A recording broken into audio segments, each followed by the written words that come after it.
Mongo Betty. Trop de soleil tue l'amour. Roman. Édition Julliard, 1999. Chapitre 9.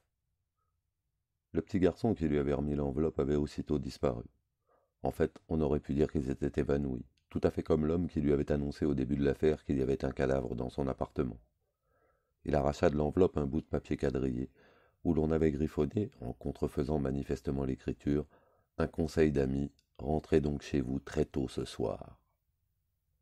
Je veux bien rentrer, pensa Zam, après avoir surmonté sa stupéfaction, mais pas seul, c'est impossible. Je ne veux rien dire à PTC non plus. Je le trouve un rien encombrant, et d'ailleurs, il a déjà dû rejoindre sa famille à cette heure. Quant à Eddy, je ne sais même pas comment le joindre. Ça fait 3 jours que je lui cours après en vain.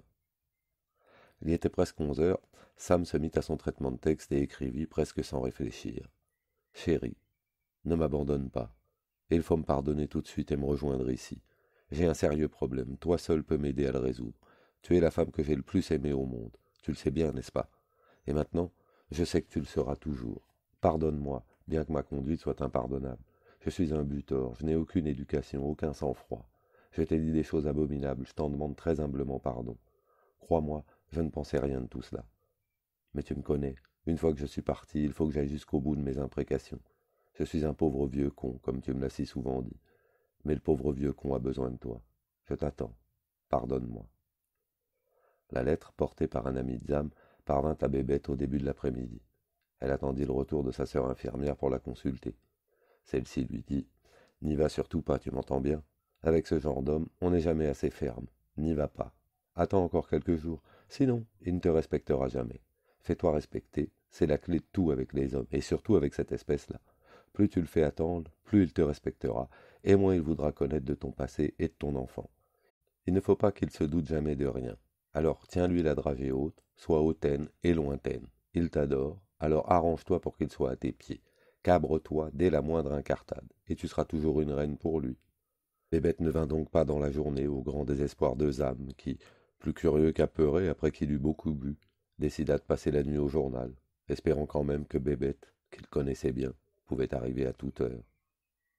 Recroquevillé dans un fauteuil sans confort, il ne dormait pas, retenant son souffle, l'oreille aux aguets. Mais les heures s'écoulaient. Bébête ne venait pas. Il y eut d'abord un tintamarre épouvantable qui secoua le quartier interminablement. Des véhicules de toutes les tailles, dont les moteurs vrombissaient au maximum, menaient la ronde en cortège, klaxons et sirènes hurlant. Les habitants sortirent dans la rue ou se mirent au balcon de leurs appartements et contemplèrent un spectacle hallucinant. C'était quelque chose comme une séquence de la guerre des mondes. Sur les chaussées s'avançaient des engins innombrables, hauts sur roues, au profil étrange, mi-partis grumiers, mi-partis chars d'assaut amphibies. Dans les cabines, on apercevait des êtres à l'apparence à peine humaine, tant la raideur de leur maintien et l'extrême stylisation de leur uniforme évoquaient une humanité venue d'ailleurs. À la fin, des policiers en tenue, dégorgés de ces véhicules de science-fiction, entrèrent dans les maisons pour y exercer des contrôles mystérieux. Ils firent irruption peu après 2 heures du matin dans les modestes locaux d'aujourd'hui la démocratie, et embarquèrent les journalistes et les employés de permanence, y compris les gardiens de nuit. Une fois dans les bâtisses de ce qui paraissait une administration publique, les gens d'aujourd'hui la démocratie furent soumis à diverses avanies. On les força d'abord à s'asseoir sur le sol de ciment glacé.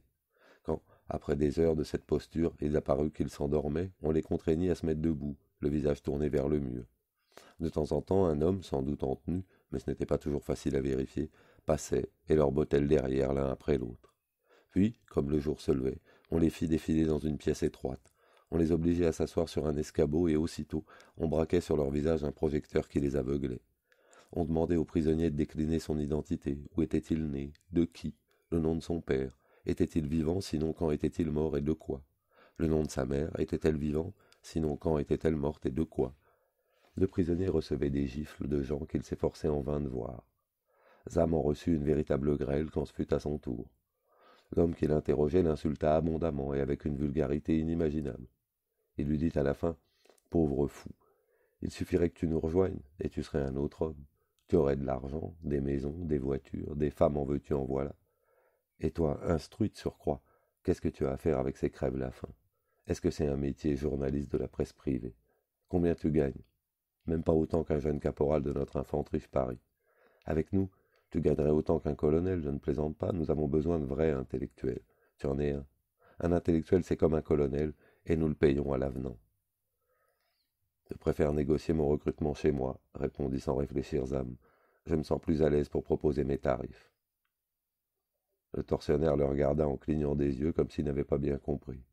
En quelques secondes, son visage exprima toutes les nuances de la colère méprisante et de l'incompréhension impuissante. Il dit à Zam, « Tu as même vu quoi? Tu sais où tu en es en ce moment ?» Comme Zam se taisait, l'homme répéta en trépignant, « Est-ce que tu imagines à quel endroit tu te trouves là, en ce moment même, et entre les mains de qui ?» Comme Zam se taisait toujours, l'homme lui dit, « Tu vas répondre oui ou merde ?» Zam se taisait toujours. L'homme écumait de rage. Zam en était sûr, bien que, étant donné sa position, il ne put le vérifier de visu. Le fonctionnaire tourna longtemps autour de lui en le bourrant de coups, puis soudain il éructa. « Va-t'en, pauvre type, fous le camp. Nous te retrouverons, tu verras. » À sa sortie, Zam tomba dans les bras de Bébête, qui prit son visage tuméfié à deux mains et dit en sanglotant, « Comme ils t'ont arrangé, mon pauvre chéri. »« Oh, tu sais, ce n'est pas grave, fit Zam. Comment as-tu su ?» Zam avait deviné juste. Bébête n'avait finalement pas pu résister à son appel de détresse.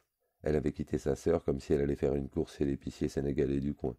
Mais elle était arrivée seulement quelques minutes trop tard, alors qu'on traînait les hommes de aujourd'hui la démocratie vers les voitures de la police.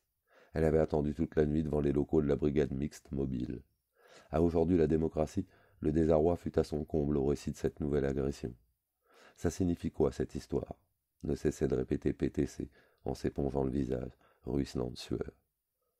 Nawama, ça signifie quoi encore ça? Eddie, quand il parut, ne se montra pas moins désemparé. On en put juger par ce propos laconique, sinon sibyllin. Il y a des jours où je voudrais avoir appris le métier de flic. Je comprendrais peut-être, encore que. Au bar où il retrouva le policier amateur d'extra, il tint le même propos et son ami, qui lui répondit sentencieusement dans une langue bâtarde qu'on peut traduire ainsi. C'est ce qu'on appelle le comble de l'art de brouiller les pistes. Ah oui, fit Eddie, et ça veut dire quoi en bon français, flicaillon de mes deux? Il n'y a aucun rapport selon moi entre les deux séries, fit le policier d'un air savant, et avec des gestes de pédagogue, comme un instituteur qui explique à un gamin le piège d'un problème posé au certificat d'études primaires. Il n'y a aucun rapport, disait cet homme, et pourtant elles sont intimement liées. Je ne pourrais pas faire un dessin, suggéra ironiquement Eddie. Tu sais, comme je viens de te dire, je ne suis pas très doué. Voilà, fit le policier. Avec l'affaire d'hier, on a voulu faire croire que c'était une histoire entre le pouvoir et l'opposition, et particulièrement entre le pouvoir et la presse privée. Et alors, fit Eddie, réellement intéressé, je te fiche mon billet que ce n'est pas ça. Mais tu n'es pas si con que tu en as l'air. On avance, mec, on avance. Donc ce n'est pas politique selon toi. Je n'ai pas dit ça, fit le policier. Attends un peu, fit Eddie en se prenant la tête entre les mains comme si elle allait exploser. Est-ce que tu veux dire qu'il peut y avoir ici un truc politique qui ne soit pas entre le pouvoir et l'opposition? Et pourquoi pas, fit le policier. Il y a des ambitions qui s'impatientent partout au sein du pouvoir, forcément, au sein de l'opposition aussi. On se positionne, on se pousse, on joue des coudes, on veut être calife à la place du calife. Ça traîne dans tous nos journaux. Bon sang, tu n'es peut-être pas calife, toi, mais tu es rudement calé. Où as-tu appris des trucs si compliqués? Oh, ça va, arrête un peu. C'est juste des banalités, tout le monde sait ça. Ça se passe comme ça dans tous les groupes. Je n'ai pas besoin qu'on me fasse un cours. Ah, mais non, je regrette, moi je ne sais rien du tout. D'abord, comment as-tu découvert ça? Comment tu as compris que les deux séries n'ont rien à voir l'une avec l'autre? Facile, exposa le policier amateur d'extra.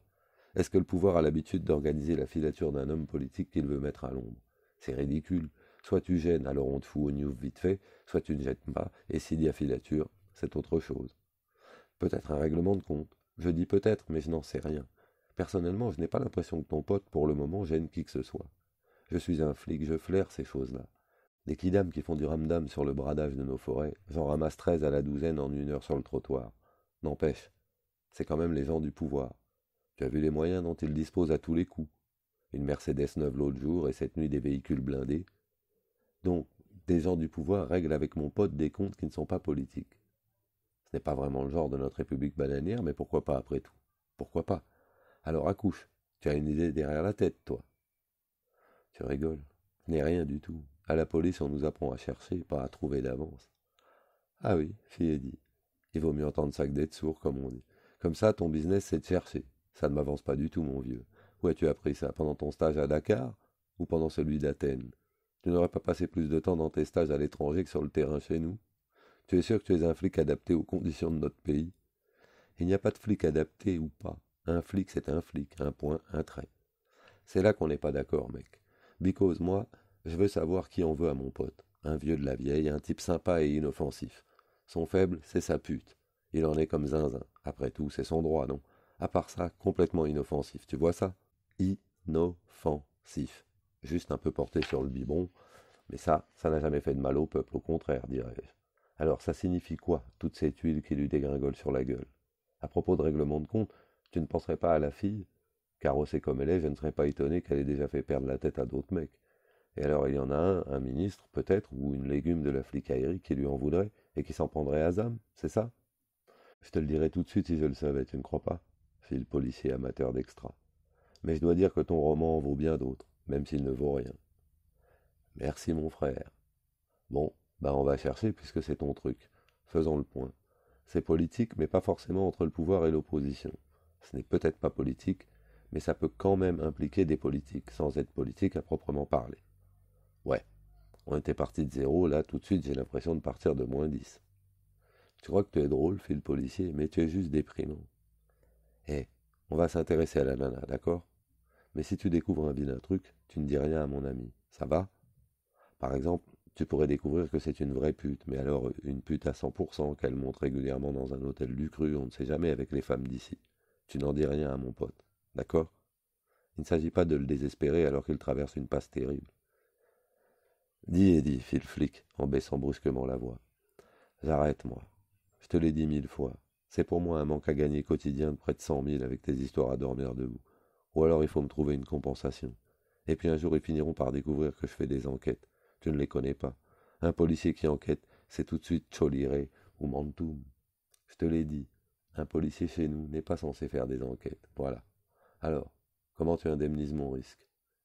Et c'est un flic, un fonctionnaire de l'État qui cause comme ça, fit Eddie en riant jaune. Qu'est-ce que j'ai fait au bon Dieu pour venir au monde dans ce bled pourri? D'accord, d'accord. Je vais essayer de satisfaire ta cupidité. Mais tu t'intéresses d'abord à la fille, flicaillon pourri. Ok?